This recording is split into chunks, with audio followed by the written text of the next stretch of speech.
Episode 18-র শুরুতে আমরা দেখি লকি বসে বসে সব আগের ঘটনাগুলো একসঙ্গে মিলানোর চেষ্টা করছে।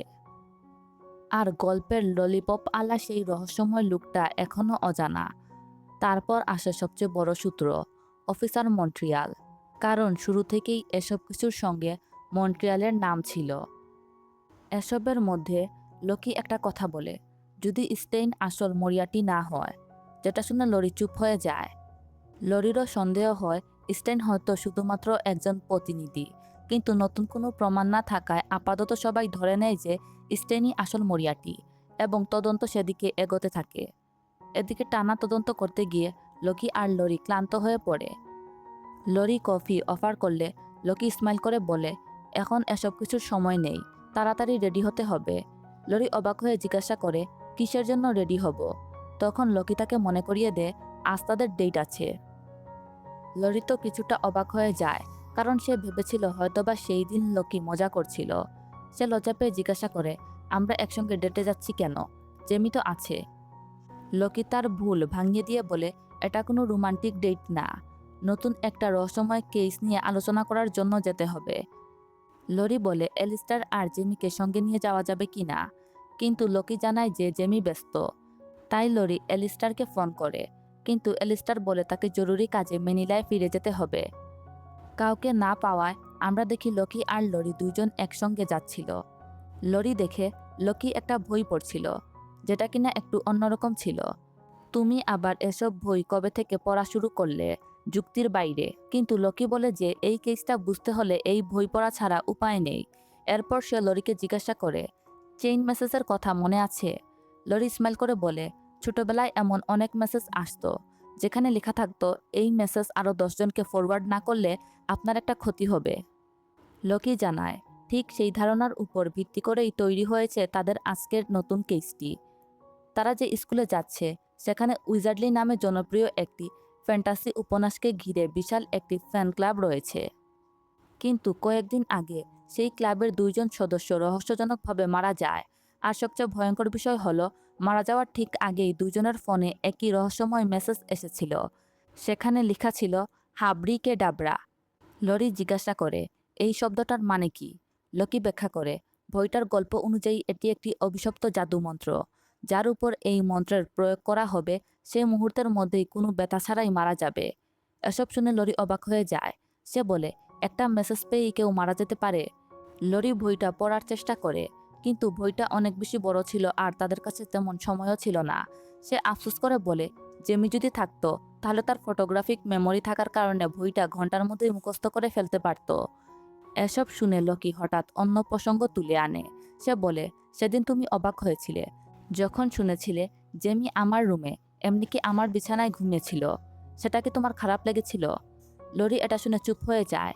তারপর সে নিজেকে সামাল দিয়ে বলে, না, আমার কেন খারাপ লাগবে? লকি একটু স্মাইল করে সত্যিটা বলে। সে বলে, তোমার চিন্তার কোনো কারণ নেই, আমার আর জেমির মধ্যে কিছুই হয়নি। আমরা যখন ঘুমিয়েছিলাম তখন মাঝখানে আমি বালিশের একটা দেয়াল বানিয়ে রেখেছিলাম। লকির এই কথা শুনে লরি কিছুই বলে না, তার মুখের ভঙ্গি চেঞ্জ হয়ে যায়। তারপর আমরা দেখি তারা সেই প্রতিষ্ঠানে চলে আসে। সেখানে যাওয়া মাত্র লকি বলে যে তার এক পরিচিত ব্যক্তি এখানে কাজ করে, যে কিনা টেক জিনিয়াস এবং প্রতিভাবান উদ্ভাবক। লরি কৌতূহল নিয়ে জিজ্ঞাসা করে সে কি আবিষ্কার করেছে। লকি মনে করিয়ে দেয় যে আগে যে স্টান্ট পেন সে লরিকে দিয়েছিল সেটা সেই ব্যক্তিরই তৈরি। তারপর আমরা দেখি সেই ব্যক্তি চলে আসে, যে কিনা হাসি মুখে লকি আর লরিকে ওয়েলকাম জানায়। সে নিজের পরিচয় দিয়ে বলে, হাই, আমি হার্শেল আগুইরে। লকি আসার জন্য ধন্যবাদ। আর আপনি নিশ্চয়ই লরি। লরি তাকে দেখে এক্সাইটেড হয়ে বলে, অবশেষে সেই স্টেইন পেনের আসল নির্মাতার সঙ্গে দেখা হলো। হার্শেল স্মাইল করে বলে, স্টেইন পেনের মূল আইডিয়া তার হলেও এটি তৈরি করতে তাকে সাহায্য করেছে আরেকজন অসাধারণ উদ্ভাবক। তারপর তারা ভিতরে প্রবেশ করে। ভিতরে ঢুকতেই বোঝা যায় জায়গাটা যেন বিজ্ঞানীদের খেলাঘর। চারিদিকে বিভিন্ন যন্ত্রপাতি, নতুন নতুন আবিষ্কার আর পরীক্ষা নিরীক্ষা চলছে। তারপর হঠাৎ একটা মেয়ে দৌড়ে আসে। সে বলে যে অতিথিদের জন্য পিৎজা গরম করতে গিয়ে ভুল ভোল্টেজ ব্যবহার করায় ছোটোখাটো দুর্ঘটনা ঘটিয়ে ফেলেছে। হার্শেল দ্রুত তাকে থামিয়ে বলে, প্রথম নিয়ম নিরাপত্তা, দ্বিতীয় নিয়ম সবসময় গ্লাভস আর ল্যাব গাউন পরে কাজ করবে। এরপর মেয়েটা তার পরিচয় দেয়। সে অ্যাসিস্ট্যান্ট লিওনা ডিভানোর। হার্শেল জানায় যে স্টান্টম্যান তৈরির পিছনে লিওনারও বড় অবদান রয়েছে। লিওনা শুধু বিজ্ঞানী না, সে উইজার্ডলি ক্লাবের একজন গুরুত্বপূর্ণ মেম্বার। কথা বলতে বলতে হার্শেল ভুল করে ক্লাবের নাম অন্যভাবে বলে ফেলে। তখন লিওনা স্মাইল করে তাকে ঠিক করিয়ে দেয়, আমাদের ক্লাবের নাম ফেলোশিপ অব দ্য ওয়ান্ড। তারপর তারা বলে যে এই ক্লাবের 2জন সদস্য রহস্যজনকভাবে মারা গেছে। এরপর লিওনা তাদের পুরো ঘটনা বিস্তারিত বলতে শুরু করে। প্রথম নিহত সদস্যর নাম গ্রিফিন আর দ্বিতীয়জনের নাম সালজার। 2জনই ক্লাবের প্রতিষ্ঠাতা সদস্য ছিলেন। তারপর লিওনা তাদের 2জনের ছবি দেখিয়ে লকি আর লরিকে পরিচয় করিয়ে দেয়। তারপর সে জানায় সেই দিন ক্লাবের জেনারেল অ্যাসেম্বলি শেষ হওয়ার পর সবাই যার যার মতো করে বেরিয়ে যাচ্ছিল। লিওনা তখন সালজারের কাছাকাছি ছিল, কিন্তু হঠাৎ করেই এমন কিছু ঘটে যা আজও কেউ ব্যাখ্যা করতে পারেনি। ক্লাবের অন্য সদস্যরা বিশ্বাস করতে শুরু করে হাবরিকে ডাবরা লেখা সেই রহস্যময় মেসেজই এই 2জনকে হত্যা করেছে। লরি অবাক হয়ে বলে যে একটা মেসেজ কিভাবে কাউকে মেরে ফেলতে পারে। লকি শান্তভাবে উত্তর দেয়, পৃথিবীতে কোনো জাদু নেই, প্রতিটি ঘটনার পিছনেই যুক্তি থাকে। তারপর তারা তদন্ত শুরু করে। লকি চলে যায় সিকিউরিটি অফিসে, যেখানে সে সিসিটিভি ফুটেজ চেক করতে শুরু করে। অন্যদিকে লরি বসে পড়ে অটোপসি রিপোর্ট নিয়ে। ঠিক তখনই লিওনা তাকে এক কাপ কফি এনে দেয়। কফি খেতে খেতে লরি জানতে পারে যে লকি এখনও সিসিটিভি ফুটেজ নিয়েই ব্যস্ত। এই সুযোগে লিওনা পার্টির প্রস্তুতির জন্য চলে যায়। একা হয়ে লরি সঙ্গে সঙ্গে ফোন করে এলিস্টারকে। এলিস্টার তখন ড্রাইভিং করে ম্যানিলা যাচ্ছিল। লরি তাকে বলে অটোপসি রিপোর্টে মৃত্যুর কারণ কি বলা হয়েছে। রিপোর্ট পড়ে সে জানায় যে 2 ভিকটিমের মৃত্যু হয়েছে কিউরা নামে একটি বিষ দেওয়ার মাধ্যমে। এই বিষ শরীরের পেশিগুলোকে অবশ করে ফেলে। এছাড়াও রিপোর্টের মধ্যে রয়েছে ভিকটিমের গাড়ির পিছনে একটি ছোট সুইয়ের মতো ক্ষতচিহ্ন পাওয়া গেছে, অর্থাৎ সুই দিয়ে তাদের ঘাড়ের মধ্যে বিষটা ঢুকানো হয়েছিল। নেটওয়ার্ক দুর্বল থাকার কারণে এলিস্টার বলে সে পরে ফোনে কথা বলবে, কোনো কিছু পাওয়া গেলে তাকে জানানোর জন্য। এরপর আমরা দেখি লকি সেখানে আসে। লরি তাকে জিজ্ঞাসা করে সিসিটিভি ফুটেজে কিছু পেলে কিনা। লকি মাথা নেড়ে বলে কিছুই না, এমনকি যে নাম্বার থেকে সেই চেইন মেসেজ পাঠানো হয়েছে সেটাও ট্র্যাক করা যাচ্ছে না। এরপর লরি লকির হাতে অটোপসি রিপোর্ট তুলে দেয়। রিপোর্ট দেখে লকি একটু চুপ হয়ে যায়। হঠাৎ সে বলে এই ঘটনাটা আমার খুব পরিচিত লাগছে। লরি অবাক হয়ে জিজ্ঞাসা করে কোন কেস। লকি উত্তর দেয় কেমিস্ট্রি ল্যাব কেস। সঙ্গে সঙ্গে লরির মনে পড়ে জেনেসিসের কথা। লকি বলে সেও কেসে বিষ ব্যবহার করেছিল, ঠিক এই ঘটনার মতোই। তারপর আবার আরেকটা নাম আসে, মরিয়াটি। কিন্তু যাকে তারা মরিয়াটি বলে সন্দেহ করছে সেই স্টেইন তো এখন হসপিটালে। লকি কোনো সিদ্ধান্তে পৌঁছাতে পারে না। সে বলে আমাদের আরও তথ্যের দরকার।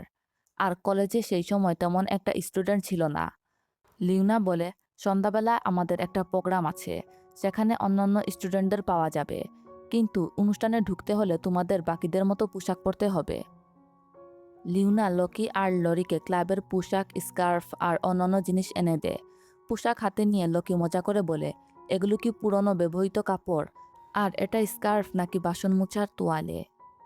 লিওনা স্মাইল করে আর বলে সবকিছু একেবারেই নতুন। কিন্তু এরপর সে একটা গুরুত্বপূর্ণ তথ্য দেয়। সে বলে ক্লাবের মেম্বারশিপ ফি অনেক বেশি, কিন্তু মেম্বারদের দেওয়া জিনিসপত্রের মান অনেক নিম্নমানের। এসব শুনে লরির সন্দেহ হয়। সে বলে তাহলে কি ক্লাবের কর্মকর্তারা সদস্যদের টাকা থেকে কমিশন খাচ্ছে, তাই এত সস্তা জিনিস কিনছে। হার্শেল জানায় সে এসব ফ্যান্টাসি ক্লাবের সদস্য নয়, সে শুধু প্রযুক্তিগত সাহায্যের জন্য এখানে এসেছে। এরপর সে সবাইকে নিজের নতুন আবিষ্কার দেখাতে নিয়ে যায়। রুমের আলো নিভিয়ে লিওনাকে একটা জাদু মন্ত্র বলতে বলে। লিওনা উচ্চারণ করে ইলুমিনিও। মুহূর্তের মধ্যে তার হাতে থাকা জাদুর ছড়ির মাথার উজ্জ্বল আলো জ্বলে উঠে। লরি অবাক হয়ে বলে তাহলে তুমি একটা টর্চ লাইট বানিয়েছ, যেটা দেখতে জাদুর ছড়ির মতো। হার্শেল বলে এটা টর্চ না, এর ভিতরে ভয়েস রিকগনাইজেশন সিস্টেম লাগানো আছে। এরপর হার্শেল আরেকটা ম্যাজিক স্পেল দেখাতে চাইছিল, কিন্তু লকি তাকে থামিয়ে দেয়। সে বলে আগে কেসটা সমাধান করি, পরে তোমার আবিষ্কার দেখব। তারপর লকি লিওনাকে জিজ্ঞাসা করে দ্বিতীয় ভিকটিমের কাছে যাওয়ার সময় তুমি কি কাউকে দেখেছিলে তার ঘাড়ে কিছু একটা করছিল। লিওনা মাথা নেড়ে না বলে। সে বলে সবকিছু এত তাড়াতাড়ি হয়েছে যে কোনো কিছু বোঝার সুযোগই পায়নি আর সঙ্গে সঙ্গে তাকে ক্লিনিকে নিয়ে যায়। এরপর লোকে জানতে চায় সেই দিন ভিডিওতে সালজারের সঙ্গে কারা ছিল। লিওনা দুইটি নাম বলে, রুয়েন রাবিনো এবং হেলিওস। তারা দুইজনও ক্লাবের প্রতিষ্ঠাতা সদস্য। তারপর সে জানায় যে এই 4 প্রতিষ্ঠাতাদের মধ্যে দীর্ঘদিন ধরে একটু ঝামেলা চলছিল। বিশেষ করে সালজার চাইতো শুধুমাত্র সত্যিকারের উইজার্ডলি ভক্তদের সদস্য করা হোক, কিন্তু অন্য 3 প্রতিষ্ঠাতা চাইতো যে টাকা দিবে তাকে সদস্য বানানো হবে, কারণ তাতে ক্লাবের আয় অনেক বাড়বে। এরপর লকি বলে যে সালজারের মৃত্যুর ফলে সবচেয়ে বেশি লাভ কার? স্পষ্ট উত্তর, বাকি 2 প্রতিষ্ঠাতার। তারপর লরি জিজ্ঞাসা করে আর কার লাভ হতে পারে। লিওনা তখন বলে সালজারের মৃত্যুর পর ম্যাজিক অফ আর্ট পদে নতুন একজনকে নিয়োগ দেওয়া হবে। তার নাম লুসিয়াস মালবার। আজকের অনুষ্ঠানে তার নাম আনুষ্ঠানিকভাবে ঘোষণা হওয়ার কথা। এসব শুনে লকির সন্দেহ আরও গভীর হয়। সে বলে লুসিয়াস খুনি হতে পারে, আবার খুনির সহযোগীও হতে পারে, এমনকি পরবর্তী টার্গেটও হতে পারে, কারণ এখন 4 জন প্রতিষ্ঠাতার মধ্যেই 2 জন মারা গেছে। আর যদি খুনির আসল লক্ষ্য প্রতিষ্ঠাতারাই হয় তাহলে বাকি 2 জন নিরাপদে নয়। আর যদি অনুষ্ঠান চলাকালীন আবার কোনো প্রতিষ্ঠাতা মারা যায় তাহলে এটা সাধারণ কোনো হত্যাকাণ্ড থাকবে না, এটা পরিণত হবে একটা সিরিয়াল কিলিং কেসে। এরপর আমরা দেখি প্রোগ্রাম শুরু হয়ে যায়। সবাই জাদুকরের পোশাক পরে উৎসবের আনন্দে মেতে উঠে। কেউ বুঝতে পারে না এই আনন্দের ভিড়ের মধ্যেই হয়তো লুকিয়ে আছে একজন নির্মম খুনি। ঠিক তখনই লরির ফোন বেজে ওঠে। ফোন করেছিল এলিস্টার। লরি খুশি হয়ে জিজ্ঞাসা করে সব কাজ শেষ? এলিস্টার বলে হ্যাঁ।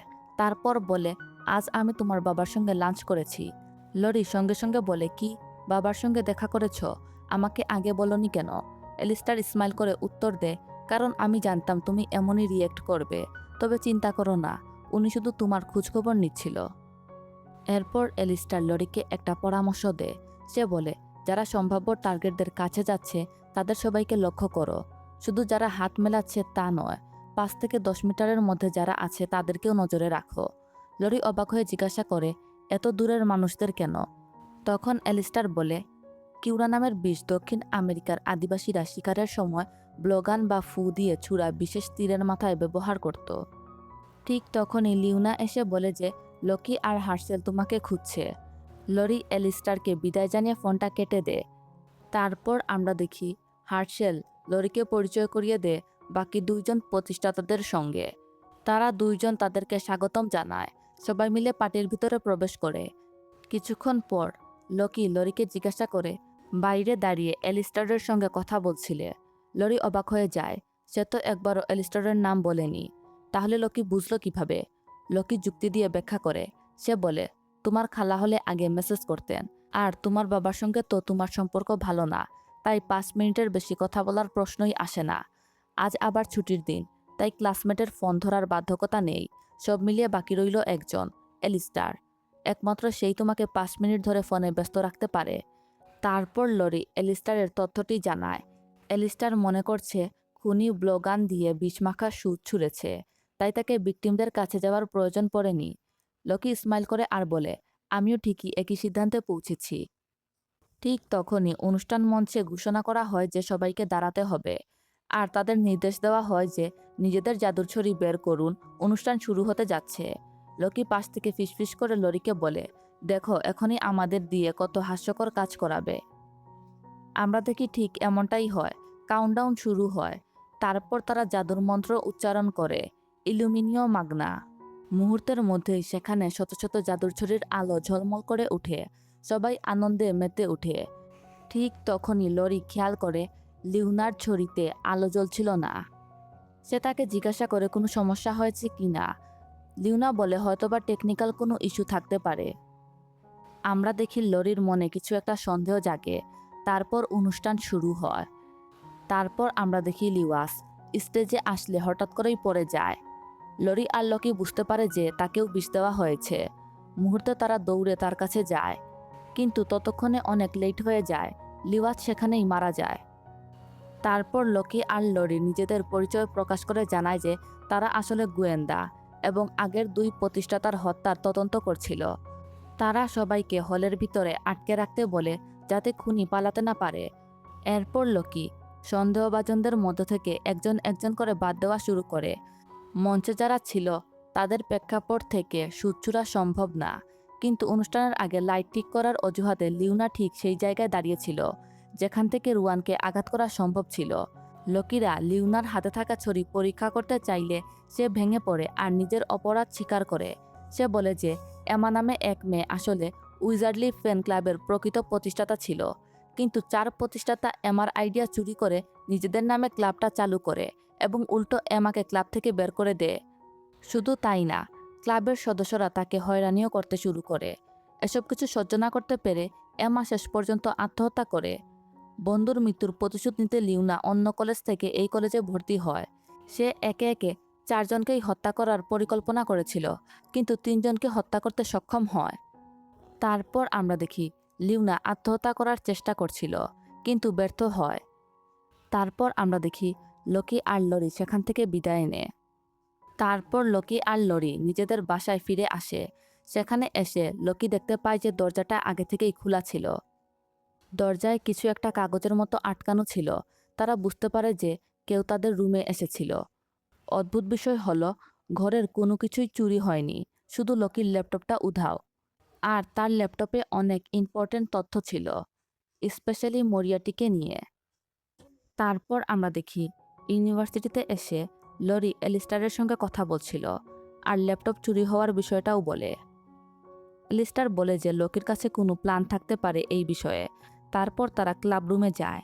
সেখানে গিয়ে জেমি আর লকিকে পায়। লকি জেমিকে এলিস্টারের সঙ্গে পরিচয় করিয়ে দেয়। তার নাম আলেকজান্ডার বলে, যেটা শুনে লরি তাকে কারেকশন করিয়ে দেয়। জেমি তো অনেক বেশি ওভার এক্সাইটেড থাকে আর তাকে ওয়েলকামও জানায়। জেমি লকির কাছে আবদার করে যে একটা পার্টির জন্য।